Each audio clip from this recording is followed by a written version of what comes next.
সম্মানিত ভিউয়ার্স, আসসালামু আলাইকুম। আমি একটি বিষয় নিয়ে খুবই লজ্জিত। আমাদের অনেক ব্যাংকার ভাইরা আছেন বা বোনরা আছেন, যখন ঋণ খেলাপিদের ঋণ আদায়ের প্রক্রিয়া অর্থাৎ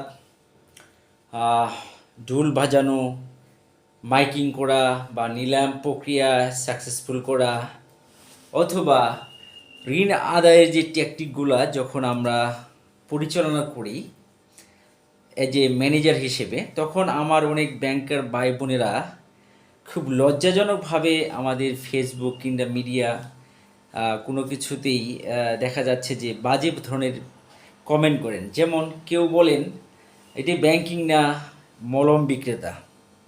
কেউ বলেন এটা ঢোল বাজানোর কি হলো। কেউ বলেন টাকা আদায় করার জন্য এত তড়িঘড়ি কেন। যে সকল ভাইয়েরা এগুলো বলছেন, আপনারা কিন্তু এই ঋণ খেলাপির পরিমাণ 2,85,000 কোটিতে নিয়ে গিয়েছেন। আমি মনে করি ঋণ খেলাপি বাড়ার প্রথম কারণ হলো ব্যাংকাররা।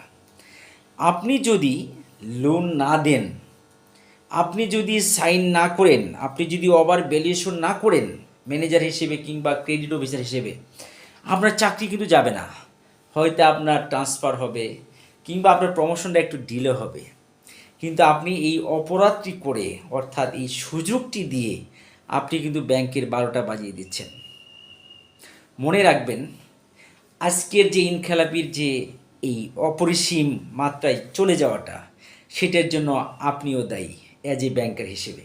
সুতরাং খুব মজা পেয়ে যারা শুধু ডিপোজিট কালেক্ট করে লোন দেওয়ার যে সুযোগ সুবিধা করে দিয়েছেন, আপনারা কিন্তু এই দায় থেকে মুক্ত নয়। প্লিজ দয়া করে এগুলো করবেন না। যারা ঋণ আদায় নেমেছে বা ঋণ আদায় প্রক্রিয়ার সাথে জড়িত, তাদেরকে উৎসাহ প্রদান করুন, তাদেরকে সাপোর্ট করুন, তাদেরকে মূল্যায়ন করুন।